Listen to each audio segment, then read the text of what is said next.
शुक्लांबरधरं विष्णुं शशिवर्णं चतुर्भुजं प्रसन्नवदनं ध्यायेत् सर्वविघ्नोपशान्तये। व्यासं वसिष्ठनप्तारं शक्तै पौत्रमकल्मषं पराशरात्मजं वन्दे सुखतातं तपोनिधिं। व्यासाय विष्णुरूपाय व्यासरूपाय विष्णवे नमो वै ब्रह्मनिधये वासिष्ठाय नमो नमः।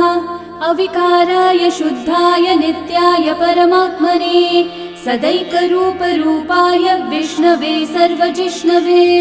यस्य स्मरणमात्रेण जन्म संसारबन्धनात् विमुच्यते नमस्तस्मै विष्णवे प्रभविष्णवे। ॐ नमो विष्णवे प्रभविष्णवे। श्रीवैशम्पायन उवाच श्रुत्वा धर्मान् शेषेण पावनानि च सर्वशः युधिष्ठिरः शान्तनवं पुनरेवाभ्यभाषत। युधिष्ठिर उवाच किमेकं दैवतं लोके किं वाप्येकं परायणं स्तुवन्तः कं कमर्चन्तः प्राप्नुयुर्मानवा शुभम्। को धर्मः सर्वधर्माणां भवतः परमो मतः किं जपन्मुच्यते जन्तुर्जन्म संसारबन्धनात्। श्रीभीष्म उवाच जगत्प्रभुं देवदेवम् अनन्तं पुरुषोत्तमं स्तुवन्नाम सहस्रेण पुरुषस्तततोत्थितः तमेव चार्चयन् नित्यं भक्त्या पुरुषम् अव्ययम् ध्यायन् स्तुवन्नमस्यं च यजमानस्तमेव च। अनादिनिधनं विष्णुं सर्वलोकमहेश्वरं लोकाध्यक्षं स्तुवन्नित्यं सर्वदुःखातिगो भवेत्। ब्रह्मण्यं सर्वधर्मज्ञं लोकानां कीर्तिवर्धनं लोकनाथं महद्भूतं सर्वभूतभवोद्भवम्। एष मे सर्वधर्माणां धर्मोऽधिकतमो मतः यद्भक्त्या पुण्डरीकाक्षं स्तवैरर्चैर्नरः सदा। परमं यो महत्तेजः परमं यो महत्तपः परमं यो महद्ब्रह्म परमं यः परायणं। पवित्राणां पवित्रं यो मङ्गलानां च मङ्गलं देवतं देवतानां च भूतानां यो व्ययः पिता। यतः सर्वाणि भूतानि भवन्त्यादियुगागमे यस्मिंश्च प्रलयं यान्ति पुनरेव युगक्षये तस्य लोकप्रधानस्य जगन्नाथस्य भूपते विष्णोर्नाम सहस्रं मे शृणु पापभयापहम्।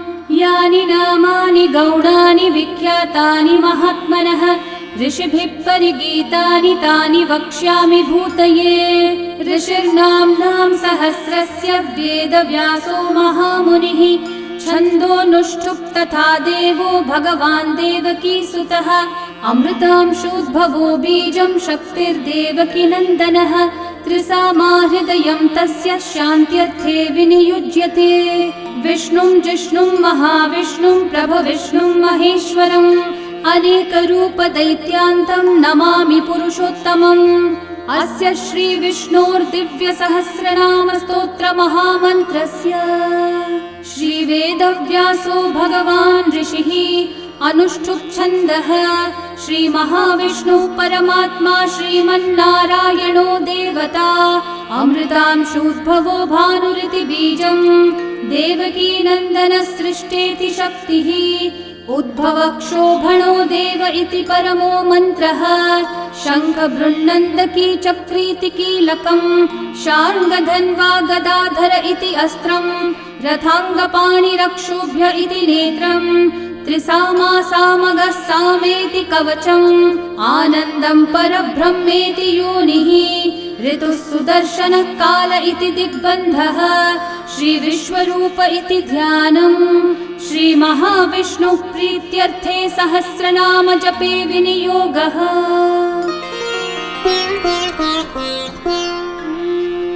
ध्यानम् क्षीरोधन्वत्प्रदेशे शुचिमणिविलसत्सैकते मौक्तिकानां माला क्लृप्तासनस्थस्फटिकमणिनिभैर्मौक्तिकैर्मण्डिताङ्गः शुभ्रैरभ्रैरतभ्रैरुपरि विरचितैर्मुक्तपीयूषवर्षैः आनन्देन पुनीयादरिनलिनगदा शङ्खपाणिर्मुकुन्दः भुः पादौ यस्य नाभिर्वियदसुरनिलश्चन्द्रसूर्यौ च नेत्रे कर्णावाशाशिरौ द्योर्मुखमपि दहनो यस्य वास्तेयमब्धिः अन्तस्थं यस्य विश्वं सुरनरखगो भोगि गन्धर्वदैत्यैः चित्रं रम्यते तं त्रिभुवनविपुषं विष्णुमीशं नमामि। ॐ नमो भगवते वासुदेवाय। शान्ताकारं भुजगशयनं पद्मनाभं सुरेशं विश्वाधारं गगनसदृशं मेघवर्णं शुभाङ्गं लक्ष्मीकान्तं कमलनयनं योगिहृद्ध्यानगम्यं वन्दे विष्णुं भवभयहरं सर्वलोकैकनाथं मेघश्यामं पीतकौशेयवासं श्रीवत्साङ्कं कौस्तुभोद्भासिताङ्गं पुण्योपेतं पुण्डरीकायताक्षं विष्णुं वन्दे सर्वलोकैकनाथं नमः समस्तभूतानामादिभूताय भूभृते अनेकरूपरूपाय विष्णवे प्रभविष्णवे सशङ्खचक्रं सकिरीटकुण्डलं सपीतवस्त्रं सरसीरुहेक्षणं सहारवक्षस्थलशोभिकौस्तुभं नमामि विष्णुं शिरसा चतुर्भुजं छायायां पारिजातस्य हेमसिंहासनोपरि आसीनमम्बुदश्याममायताक्षम् अलङ्कृतं चन्द्राननं चतुर्बाहुं श्रीवत्साङ्कितवक्षसं रुक्मिणी सत्यभामाभ्यां सहितं कृष्णमाश्रये। ॐ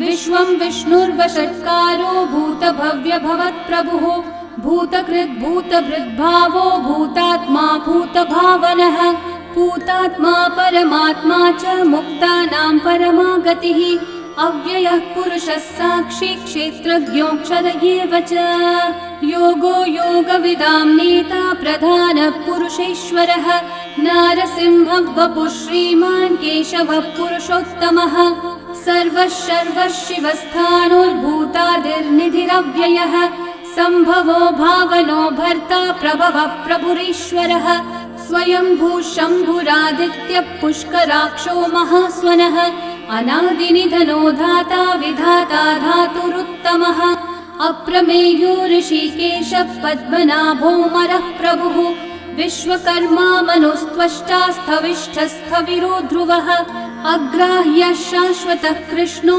लोहिताक्षः प्रतर्दनः प्रभुतस्त्रिककुब्धामः पवित्रं मङ्गलं परम् ईशानः प्राणदः प्राणो ज्येष्ठः श्रेष्ठः प्रजापतिः हिरण्यगर्भो भूगर्भो माधवो मधुसूदनः ईश्वरो विक्रमी धन्वी मेधावी विक्रमक्रमः अनुत्तमो दुराधर्षः कृतज्ञः कृतिरात्मवान् सुरेशः शरणं शर्म विश्वरेतः प्रजाभवः अहः संवत्सरो व्याळः प्रत्ययः सर्वदर्शनः अजः सर्वेश्वरः सिद्धिः सिद्धि सर्वादिरच्युतः वृषा कपिरमेयात्मा सर्वयोगविनिःसृतः वसुर्वसुमना सत्यः समात्मा संवितः समः अमोघः पुण्डरीकाक्षो वृषकर्मा वृषाकृतिः रुद्रो बहुशिरा बभ्रुर्विश्वयोनिः शुचिश्रवाः अमृतः शाश्वतस्थाणुर्वरारोहो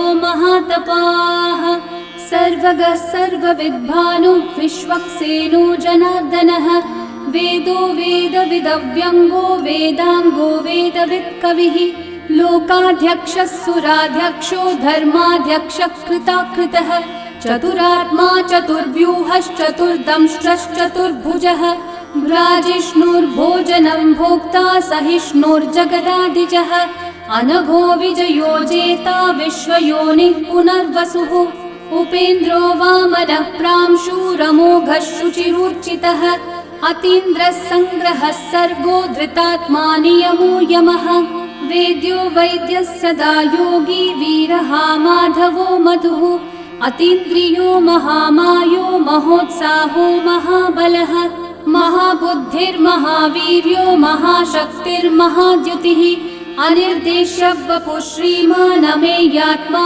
महाधृतक् महेश्वासो महीभर्ता श्रीनिवासः सतां गतिः अनिरुद्धः सुरानन्दो गोविन्दो गोविदाम्पतिः मरीचिर्दमनोहंसः सुपर्णो भुजगोत्तमः हिरण्यनाभः सुतपः पद्मनाभः प्रजापतिः अमृत्युः सर्वदृक्सिंहः सन्धाता सन्धिमान् स्थिरः अजो दुर्मशनः शास्ता विश्रुतात्मा सुरारिः गुरुर्गुरुतमो धामः सत्यः सत्यः पराक्रमः निमिषो निमिषस्रग्वी वाचस्पतिरुदारधीः अग्रणीर्ग्रामणी श्रीमान् न्यायो नेता समीरणः सहस्रमूर्धा विश्वात्मा सहस्राक्षः सहस्रपात् आवर्तनो निवृत्तात्मा संवृतः सम्प्रमर्दनः अहः संवर्तको वह्निरनिलो धरणीधरः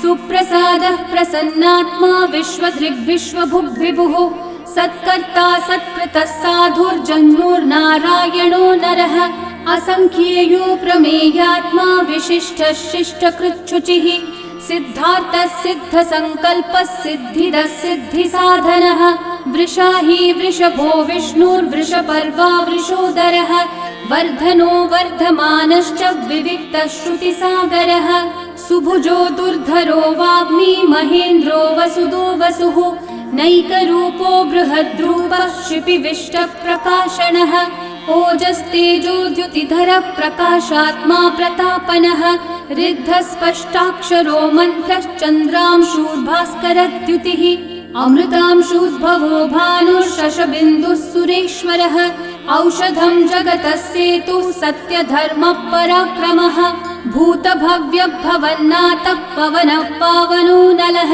कामः कामकृत्कान्तः कामः कामप्रदः प्रभुः युगादिकृद्युगावर्तो नैकमायो महाशनः अदृश्यो व्यक्तरूपश्च सहस्रजिदनन्तजित् इष्टो विशिष्टशिष्टेष्ठः शिखण्डी नहुषो वृषः क्रोधः क्रोधकृत्कर्ता विश्वबाहुर्महीधरः अच्युतः प्रथितः प्राणः प्राणदो वासवानुजः अपान्निधिरधिष्ठानम् अप्रमत्तः प्रतिष्ठितः स्कन्दस्कन्दद्धरो धुर्यो वरदो वायुवाहनः वासुदेवो बृहद्भानुरादिदेवः पुरन्दरः अशोकस्थारणस्थारः शूरः शौरिर्जनेश्वरः अनुकूलः शतावर्तः पद्मी पद्मनिभीक्षणः पद्मनाभोरविन्दाक्षः पद्मगर्भः शरीरभृत् महर्धिरिद्धो वृद्धात्मा महाक्षो गरुडध्वजः अतुलः शरभो भीमः समयज्ञो हविर्हरिः सर्वलक्षणलक्षण्यो लक्ष्मीवान् समितिञ्जयः विक्षरो रोहितो मार्गो हेतुर्दामोदरः सहः महीधरो महाभागो वेगवानमिताशनः उद्भवक्षोभणो देवः श्रीगर्भः परमेश्वरः करणं कारणं कर्ता विकर्ता गहनो गुहः व्यवसायो व्यवस्थानः संस्थानस्थानदो ध्रुवः परर्धि परमस्पष्टः तुष्टः पुष्टः शुभेक्षणः रामो विरामो विरतो मार्गो नेयो नयो नयः वीरशक्तिमतां श्रेष्ठा धर्मो धर्मविदुत्तमः वैकुण्ठः पुरुषः प्राणः प्राणदः प्रणवपृथुः हिरण्यगर्भः शत्रुघ्नो व्याप्तो वायुरधोक्षजः ऋतुः सुदर्शनः कालः परमेष्ठिः परिग्रहः उग्रः संवत्सरो दक्षो विश्रामो विश्वदक्षिणः विस्तारस्थावरस्थाणुः प्रमाणं बीजमव्ययम् अर्थोऽनर्थो महाकोशो महाभोगो महाधनः अनिर्विण्णस्थविष्ठो भूर्धर्मयूपो महामखः नक्षत्रनेमिर्नक्षत्री क्षामः समीहनः यज्ञयुज्यो महेज्यश्च क्रतुः सत्रं सताङ्गतिः सर्वदर्शी विमुक्तात्मा सर्वज्ञो ज्ञानमुत्तमम् सुव्रतः सुमुखः सूक्ष्मः सुघोषः सुखदः सुहृत् मनोहरोजितक्रोधो वीरबाहुर्विदारणः स्वापनः स्ववशो व्यापी नैकात्मा नैककर्मकृत् वत्सरो वत्सलो वत्सी रत्नगर्भो धनीश्वरः धर्मगुग्धर्मकृद्धर्मी सदसक्षरमक्षरम् अविज्ञाता सहस्रांशूर्विधाता कृतलक्षणः गभस्तिनेमि सत्त्वस्थः सिंहो भूतमहेश्वरः आदिदेवो महादेवो देवेशो देवभृद्गुरुः उत्तरो गोपतिर्गोप्ता ज्ञानगम्यः पुरातनः शरीरभूतभृद्भोक्ता कपीन्द्रो भूरि दक्षिणः सोमपोमृतपः सोमः पुरुजित्पुरुसत्तमः विनयोजयः सत्यसन्धो दाशारः सात्वतां पतिः जीवो विनयिता साक्षी मुकुन्दोमितविक्रमः अम्भोनिधिरनन्तात्मा महोदधिशयोऽन्तकः अजो महार्हः स्वाभाव्यो जितामित्रप्रमोदनः आनन्दो नन्दनो नन्दः सत्यधर्मा त्रिविक्रमः महर्षि कपिलाचार्य कृतज्ञो मेदिनीपतिः त्रिपदस्त्रिदशाध्यक्षो महाशृङ्गकृतान्तकृत् महावराहो गोविन्दः सुषेणः कनकाङ्गदी गुह्यो गभीरो गहनो गुप्तश्चक्रगदाधरः वेधास्वाङ्गोचितः कृष्णो दृढसङ्कर्षणोच्युतः वरुणो वारुणो वृक्षः पुष्कराक्षो महामनाः भगवान् भगहानन्दी वनमाली हलायुधः आदित्यो ज्योतिरादित्यः सहिष्णुर्गतिसत्तमः सुधन्वाखण्डपरशुर्दारुणो द्रविणप्रदः दिवस्पृक्सर्वदृग्व्यासो वाचस्पतिरयो निजः त्रिसामासामगः सामन्निर्वाणं भेषजम्भिषक् सन्न्यासकृच्छमः शान्तो निष्ठा शान्तिपरायणम् शुभाङ्गः शान्तिदः सृष्टा कुमुदः कुवलेशयः गोहितो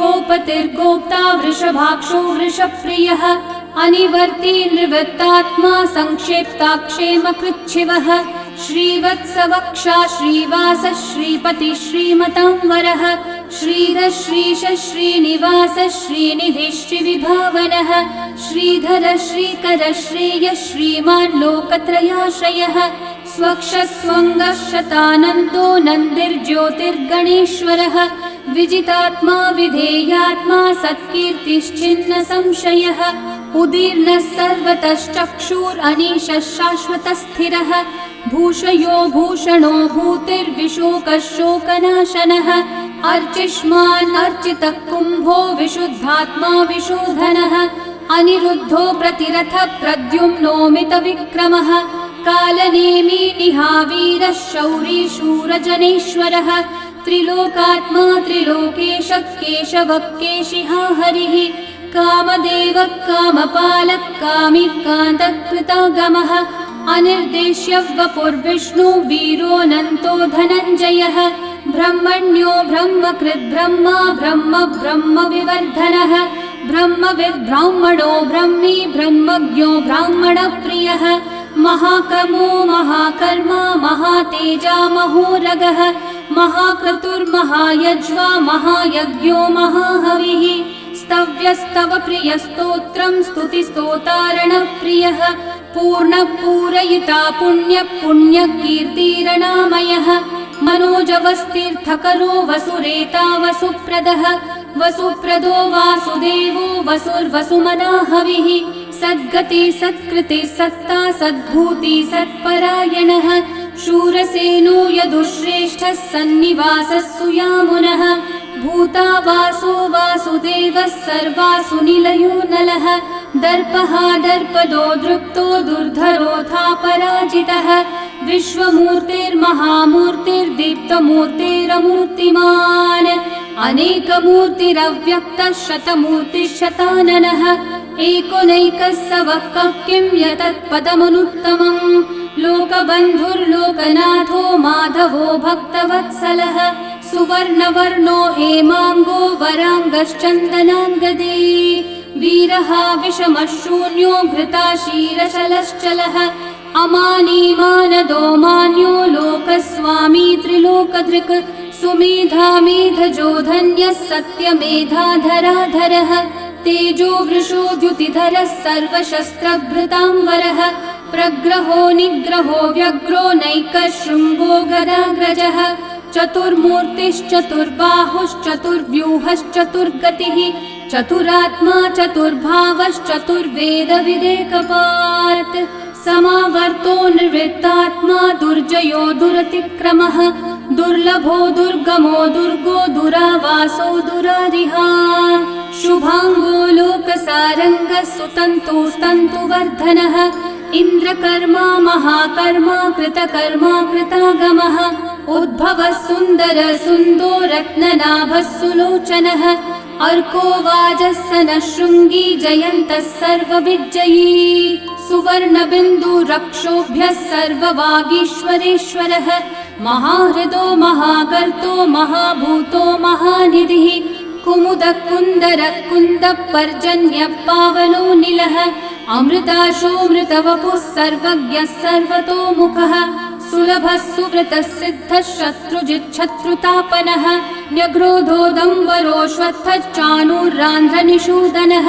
सहस्रार्चिः सप्तजिह्वा सप्तैधा सप्तवाहनः अमूर्तिरनघोचिन्त्यो भयकृद्भयनाशनः अनुर्बृहत्कृशस्थूलो गुणभृन्निर्गुणो महान् अधृतस्वधृतस्वास्य प्राग्वंशो वंशवर्धनः भारभृत्कथितो योगी योगीशः सर्वकामदः आश्रमश्रमणश्रामः सुपर्णो वायुवाहनः धनुर्धरो धनुर्वेदो दण्डो दमयिता दमः अपराजितः सर्वसहो नियन्ता नियमो यमः सत्त्ववान् सात्विकः सत्यः सत्यधर्मपरायणः अभिप्रायप्रियार्होर्हः प्रियकृत्कृतिवर्धनः विहाय स गतिर्ज्योतिः सुरचिर्हुतभुग्विभुः रविर्विरोचनः सूर्यः सविता रविलोचनः अनन्तो हुतभुग्भोक्ता सुखदो नैकजोऽग्रजः अनिर्विण्णः सदा मर्षि लोकाधिष्ठानमद्भुतः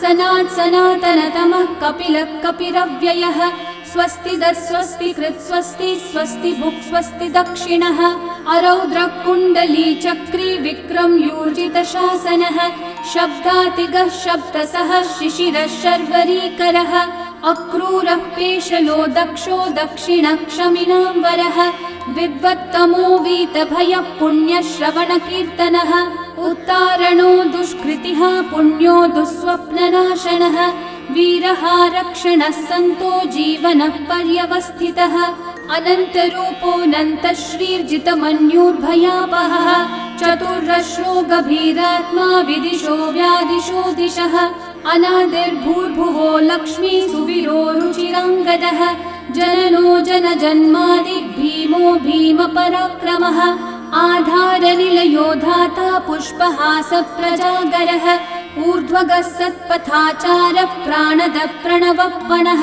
प्रमाणं प्राणनिलयं प्राणभृत् प्राणजीवनः तत्त्वं तत्त्वविदेकात्मा जन्म मृत्युजरातिगः भूर्भुवः स्वस्तरुस्तारः सविता प्रपितामहः यज्ञो यज्ञपतिर्यज्वा यज्ञाङ्गो यज्ञवाहनः यज्ञभृद्यज्ञकृद्यज्ञी यज्ञभुग्यज्ञसाधनः यज्ञातकृद्यज्ञगुह्यामन्नमन्नादयेव च आत्मयोनिः स्वयं जातो वैखानः सामगायनः देवकीनन्दनः सृष्टा शितीशः पापनाशनः शङ्खबृन्नन्दकी चक्री शार्ङ्गधन्वा गदाधरः रथाङ्गपाणिरक्षोभ्यः सर्वप्रहरणायुधः सर्वप्रहरणायुध ॐ नम इति वनमाली गदी शार्ङ्गी शङ्खी चक्री च नन्दकी श्रीमान्नारायणो विष्णुर्वासुदेवोऽभिरक्षतु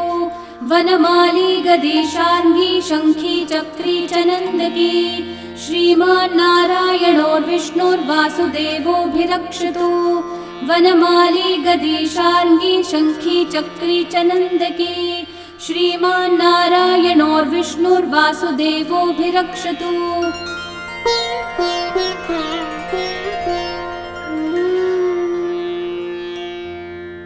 इतीदं कीर्तनीयस्य केशवस्य महात्मनः नाम्नां सहस्रं दिव्यानामशेषेण प्रकीर्तितम्। य इदं शृणुयान्नित्यं यश्चापि परिकीर्तयेत् नाशुभं प्राप्नुयात् किञ्चित् सोमुत्रेह च मानवः। वेदान्तगो ब्राह्मणः स्यात् क्षत्रियो विजयी भवेत् वैश्यो धनसमृद्धः स्यात् शूद्रः सुखमवाप्नुयात् धर्मार्थी प्राप्नुयात् धर्मम् अर्थार्थी चार्थमाप्नुयात् कामानवाप्नुयात् कामी प्रजार्थी चाप्नुयात् प्रजाम्। भक्तिमान् यः सदोत्थाय शुचिस्तद्गतमानसः सहस्रं वासुदेवस्य नाम्नामेतत् प्रकीर्तयेत्। यशः प्राप्नोति विपुलं याति प्राधान्यमेव च अचलां श्रियमाप्नोति श्रेय प्राप्नोत्यनुत्तमम्। न भयं क्वचिदाप्नोति वीर्यं तेजश्च विन्दति भवत्यरोगो द्युतिमान् बलरूपगुणान्वितः रोगार्तो मुच्यते रोगात् बद्धो मुच्येत बन्धनात् भयान्मुच्येत भीतस्थो मुच्येतापन्न आपदः दुर्गान्यतितरत्याशु पुरुषः पुरुषोत्तमम् स्तुवन्नाम सहस्रेण नित्यं भक्ति समन्वितः वासुदेवाश्रयो मर्त्यो वासुदेवपरायणः सर्वपापविशुद्धात्मा याति ब्रह्म सनातनम्। न वासुदेव भक्तानामशुभं विद्यते क्वचित् जन्म मृत्यु जरा व्याधि भयं नैवोपजायते। इमं स्तवमधीयानः श्रद्धा भक्ति समन्वितः युज्येतात्मसुखः शान्ति श्रीधृति स्मृतिकीर्तिभिः। न क्रोधो न च मात्सर्यं न लोभो नाशुभा मतिः भवन्ति कृतपुण्यानां भक्तानां पुरुषोत्तमे। द्यौसचन्द्रार्कनक्षत्राखं दिशो भूर्महो दधिः वासुदेवस्य वीर्येण विदितानि महात्मनः ससुरासुरगन्धर्वं सयक्षूरगराक्षसं जगद्वशे वर्ततेदं कृष्णस्य सचराचरम्। इन्द्रियाणि मनोबुद्धिः सत्त्वं तेजो बलं द्युतिः वासुदेवात्मकन्याहुः क्षेत्रं क्षेत्रज्ञ एव च सर्वागमानामाचार प्रथमं परिकल्पते आचार प्रभवो धर्मो धर्मस्य प्रभुरच्युतः ऋषयः पितरो देवा महाभूतानि धातवः जङ्गमाजङ्गमं चेदं जगन्नारायणोद्भवम् योगो ज्ञानं तथा साङ्ख्यं विद्या शिल्पादिकर्म च वेदाशास्त्राणि विज्ञानम् एतत् सर्वं जनार्दनात्। एको विष्णुर्महद्भूतं पृथक् भूतान्यनेकशः त्रीन् लोकान् व्याप्य भूतात्मा भुङ्क्ते विश्वभुगव्ययः। इमं स्तवं भगवतो विष्णोर्व्यासेन कीर्तितं पठ्येद्य इच्छेत् पुरुषः श्रेयः प्राप्तुं सुखानि च। विश्वेश्वरमजं देवं जगतः प्रभुमव्ययम् भजन्ति ये पुष्कराक्षं न ते यान्ति पराभवम् न ते यान्ति पराभवम्। ॐ नमः इति। अर्जुनोवाच पद्मपत्रविशालाक्ष पद्मनाभः सुरोत्तम भक्तानामनुरक्तानां त्राता भव जनार्दन। श्रीभगवानुवाच यो मां नाम सहस्रेण स्तोतुमिच्छति पाण्डव सोऽहमेकेन श्लोकेन स्तुतयेव न संशयः स्तुतयेव न संशय। ॐ नमः इति। व्यास उवाच वासनाद् वासुदेवस्य वासितं भुवनत्रयं सर्वभूतनिवासोऽसि वासुदेव नमोऽस्तुते। श्रीवासुदेव नमोऽस्तुत। ॐ नमः इति। पार्वत्योवाच केनोपायेन लघुना विष्णोर्नाम सहस्रकम् पठ्यते पण्डितेर्नित्यं श्रोतुमिच्छाम्यहं प्रभो। ईश्वरोवाच श्रीराम राम रामेति रमे रामे मनोरमे सहस्रनाम तत्तुल्यं राम नाम वरानने। श्रीराम राम रामेति रमे रामे मनोरमे सहस्रनाम तत्तुल्यं राम नाम वरानने। श्रीराम राम रामेति रमे रामे मनोरमे सहस्रनाम तत्तुल्यं रामनाम वरानने श्रीरामनाम वरानन ॐ नम इति।